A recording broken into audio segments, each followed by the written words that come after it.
Hello, my name is Mara. Welcome back to my channel. If you're new, welcome. Welcome to the first video of 2024, officially, where I'm like sitting down really talking. But in this video, we are going to be discussing all things books of 2023. In 2023, to make a long story short, I read 118 books. Today I want to talk about the best books that I read of those 118. These books, not all of these were 5 stars. Some of these are 5 stars, some of these I just enjoyed and had fun reading. Doesn't mean that they are the best book ever, but should you read it for another good time? Yes, that's why I'm here. Simply for vibes. Don't ever take my reviews or my ratings 100% serious because I know nothing about how to actually critique a book, and that's not what I'm trying to do. I read for fun, and I simply am saying what my reviews are and just if I like the book, if I don't like the book. Don't take mine too seriously. I don't have any of these books with me currently because I'm on vacation back home in Maryland, so I don't have any of these books with me, but I'm gonna put pictures of them on the screen. We're gonna do our best with what I have, which is nothing. Also, these are not in order of like which one is the best or not. Like, it's nothing like that. I'm not that organized. I literally just went into my Goodreads and scrolled through all the books that I read last year, just wrote them down as they popped up. So it's the order in which I read them, not the order in which they are rated or ranked next to each other. First book, If He Had Been With Me by Laura Nolan. I was not expecting this to be a favorite at all, and I don't know why. I think when I was reading it at first, I was kind of bored. It follows these childhood friends that have kind of fallen off and their relationship as they become friends again in high school. Their moms are like inseparable best friends. It's that kind of relationship where their moms are kind of like, oh my god, you guys are gonna get married someday, and they're like, don't say that, like that's weird, don't say that to us. And then they end up getting in their own relationships and kind of falling back to each other for advice. I knew I really liked the plot once it started to go somewhere. Ending was just so unexpected, and I could not believe what I was reading, and I could not put it down. I'm very excited for the second book to come out this month. I forget what day it is. Let's actually find that out. Oh, it comes out in February. I've recommended this book to everybody. It is a romance, but it's also like a little bit sort of a mystery in a way. I just thought it was a really easy read, but it was fun. Well,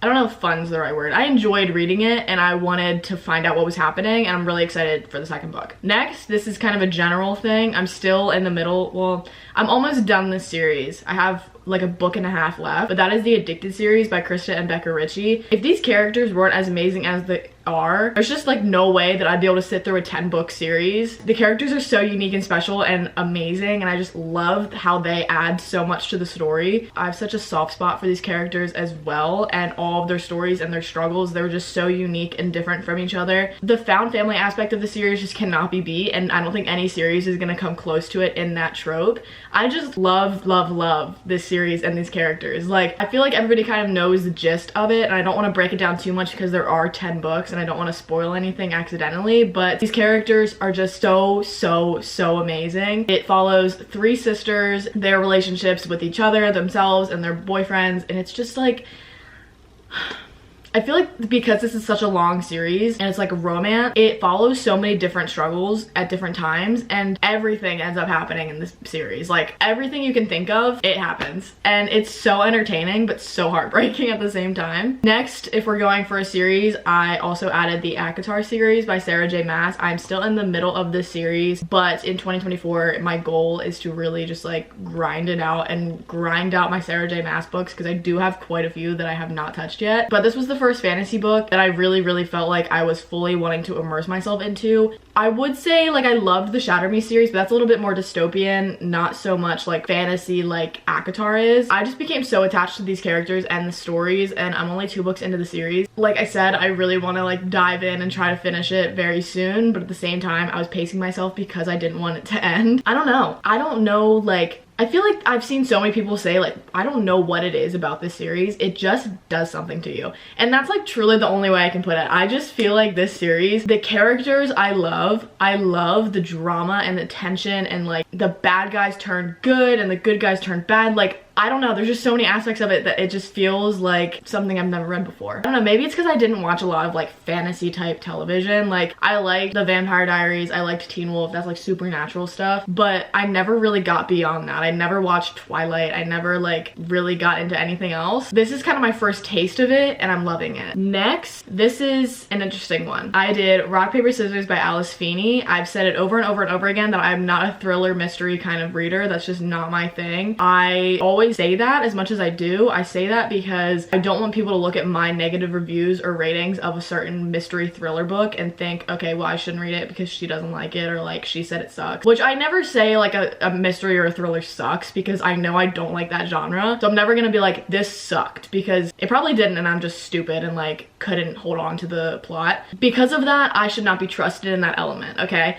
But this book, I was so interested the entire time and I genuinely felt like I was shocked and I didn't know what was gonna happen or what was going on. And I feel like normally if I do read a mystery and a thriller, everyone else is like, I got it like that. Like it was so easy to pick up on. I'm dumb when it comes to mystery and thrillers.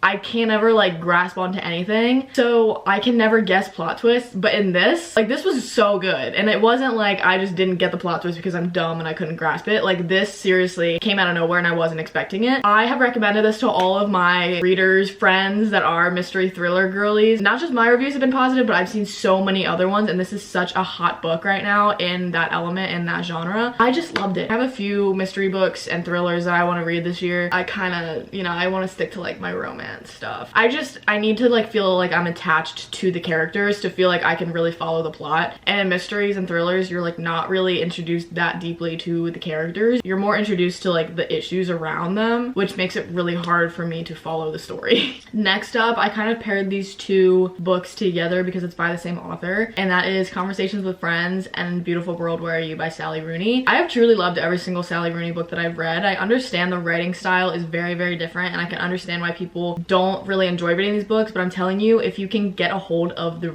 writing style and try to like grasp it a little bit, once you read it more, you start to pick up on it easier. But basically, if you have no idea what I'm talking about, Sally Rooney doesn't use like quotation marks in her writing, so sometimes you don't know like who said what. It kind of takes you a second, you have to look at it again. It gets a little bit confusing at times, but once you like pick it up, it's easy and it's fine. But I'm telling you, just try these books, because I think it's so worth it. I gave these both 5 stars. I just think Sally Rooney really captures the idea of being a young woman in your 20s so well, with the struggles of like relationships with family and friends and other relationships. It just feels like super relatable, which is like really painful also. But I got really attached to these stories just because of the characters and the journeys they went on, but the writing just hit so close. It was just a no-brainer that I would love these. Conversations with Friends is about a girl who has a relationship with a man like 12 years older than her while he is married. And then Beautiful World, Where Are You is about these two friends that are kind of writing about their lives and the adventures they're going on, and they haven't seen each other in a bit. It's kind of like interesting because they're almost, at this point, since they haven't seen each other in a while, they're kind of like pen pals at this point in their lives, and they're just kind of filling each other in on like relationships around them and like their struggle with boys and like all of that kind of stuff. Really interesting and kind of bittersweet. I just had to switch the battery for my camera, so it probably looks a little bit different. Just deal with it, it's fine. Fourth Wing by Rebecca Yarros. This book was such a hot topic for a while, and some people have really expressed their negative feelings towards it, but not me. Even though I didn't love Iron Flame, I really loved Fourth Wing, and I've talked about it so many times along with everybody else on the internet in the book world. But I just felt like this book introduced an element of fantasy that I hadn't experienced before, with like the conversations with the dragons and the communication between them and the riders. It was just so interesting, and the fight for the riders to stay alive was also something that I was completely immersed in, and it just felt like such a unique storyline. I just could not put this down. I'm not gonna go too into detail about the plot because everybody knows what it is at this point, but if you haven't read Fourth Wing yet, this is me telling you this is your sign to read it. Next, Collide. I have preached this book so many times on the internet. I'm sure you guys are bored of me, but I just love this book so much. I can't explain what it is about the book. I love the characters, I love the MMC, I love the FMC. I love the way he thought and how he expressed his feelings towards her. Like, communication was just top tier. The dynamic was so interesting as well. She's a college student who is working on a research paper, and her research subject is him, because basically he ends up doing some, I think it was like partying or something, and he got in trouble with his hockey team, and he's a part of the same school school. So his coach was like, well, the only way you're not gonna get kicked off the team and lose your scholarship is if you are her research dummy. So they end up working together, and then of course forced proximity happens, and I just felt like the book was constantly moving in the right direction. I'm obviously also a sucker for hockey romance. So I just really enjoyed reading this book, but the characters were just so fun too, and I loved them. And I would do anything to read this for the first time again. Another book I would do anything to read for the first time again is Magnolia Parks by Jessa Hastings. This series opened up a new door for me, and unfortunately I'm going to be annoying for the rest of my life because of it. So be ready, because it's only gonna get worse from here. Everyone has already heard that yes, this series is full of toxic characters, spoiled rich kids who just manipulate each other and break each other's hearts, but it's just entertaining, okay? Let me remind you that this is not meant to be a guideline on how to act in a relationship. This is fiction. This is pure fiction. Fiction. Say it with me. Like, this is not supposed to be real. So, well, I'm sure it probably is in some areas, but anyways, what I really loved about this book is the way that they are written. I've just never read a book with such eloquent writing, and there's people that are saying negative things about the writing, but I just feel like those things are being said because they don't like the plot and the characters, and you can like the writing without liking the characters. Not me though. I love BJ. Y'all stay safe though, not me. Just know that you can like the writing of a story without liking the way the story was going. Those are two different elements of the book. Finally, I'm honestly so shocked with this one, but it's Twisted Lies by Anna Huang. I've only read the first book in the series, and the last book, don't ask, I made a mistake. I didn't like the first book, and I loved the last one. I think what did it for me here is just the obsessed MMC. Maybe it's just what I needed in the time, because I've seen people be like, girl, he was crazy, he was strange, why was he so low-key? That's kind of a spoiler. I'm actually not gonna say that. I don't know, people have just been like, he's a little too obsessed for me, but for me, he knew what he wanted and he was gonna get it. Honestly, if that was flipped and that was like from a girl's perspective, we would all be like, exactly, like go get your man. But I feel like because it's from a man's perspective, everyone's kind of like, this is kind of strange. Rightfully so. This is also fiction, okay? Let me say that. I just had really fun reading this book. I enjoyed both of the characters. It's full of secrets and lies, and it's just in a way that's so different from the secrets and lies in Magnolia Parks, and I think this is the first book where that was a really prominent part of the plot that I'd read since Magnolia Parks, so seeing it done in a different way was just so refreshing and really interesting for me. There we have it. Those are probably my favorite books that I read of 2023. I could go into full detail about the ones that almost made the cut, but these are the ones that really stuck out to me that I just loved and devoured. All of these books I probably read in about a day and a half at most. So there you have it. Thank you very much for watching. Happy reading as we go into 2024. I hope you guys had a great new year, very safe. Thank you guys very much for watching, and I will see you guys when I see you.